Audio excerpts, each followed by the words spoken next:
હવે છોલા હોય કે ચોળા, સફેદ ચણા હોય કે કાળા ચણા, બધું મજેદાર બનશે. આ તરફ સુરેન્દ્રનગર જિલ્લા કલેક્ટર રાજેન્દ્ર પટેલની બદલી થઈ છે. તપાસ પૂર્ણ ન થાય ત્યાં સુધી કોઈ ચાર્જ તેમને નથી અપાયો.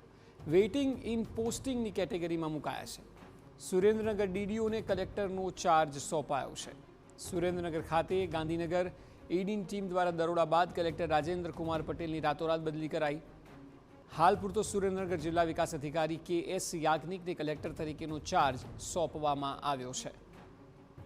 મહત્વનું છે કે કલેક્ટર પર ખૂબ મોટા આરોપ લાગ્યા છે. ન માત્ર તેઓ પરંતુ તેમની ઓફિસમાં કામ કરતા કુલ 4નો સ્ટાફ છે કે જેમના વિરુદ્ધ ઈડીએ તપાસ તેજ કરી છે અને 1500 કરોડથી વધુનું જમીન કૌભાંડ હોય તેવી આશંકાઓ સેવવામાં આવી રહી છે, જેને લઈને અત્યારે તપાસ ચાલી રહી છે એટલે તેમને ફરજ મુક્ત કરાયા છે. સુરેન્દ્રનગરમાં જમીન બિન ખેતી કરાવવાનું રૂપિયા 1500 કરોડનું કૌભાંડ હોવાનું આરોપ લાગ્યો છે. કૌભાંડ મામલે સૌથી મોટી કાર્યવાહી થઈ રહી છે અને જેના ભાગરૂપે જિલ્લા કલેક્ટર રાજેન્દ્ર પટેલની બદલી થઈ. તપાસ પૂર્ણ ન થાય ત્યાં સુધી કોઈ ચાર્જ તેમની જોડે નથી. તપાસમાં રોજ ચોંકાવનારા ખુલાસા થઈ રહ્યા છે. જમીન એને કરવા કૌભાંડીઓએ નક્કી કર્યો હતો પ્રતિ ચોરસ મીટરનો ભાવ.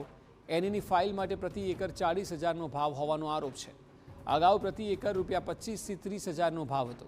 ત્યારબાદ કૌભાંડીઓએ પ્રતિ એકર 40,000થી 50,000 વસૂલ્યાનો આરોપ છે.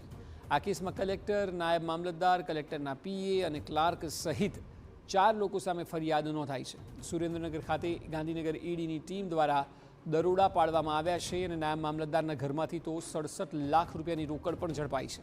તે પછી નાયબ મામલતદાર ચંદ્રસિંહ મોરીની ધરપકડ કરાઈ છે. સ્પેશિયલ કોર્ટ મોરીના 1 જાન્યુઆરી સુધીના રિમાન્ડ મંજૂર કર્યા છે.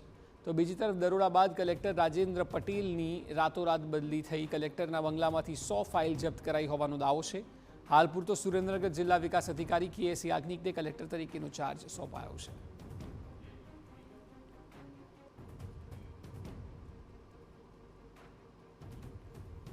MDH કિચન કિંગ મસાલા રસોડામાં હોય તો આપણે કાંઈ પણ બનાવી શકીએ છીએ. રીંગણાનો ઓળો, બટેટા ફુલાવર, ભીંડી મસાલા અને બીજું ઘણું બધું.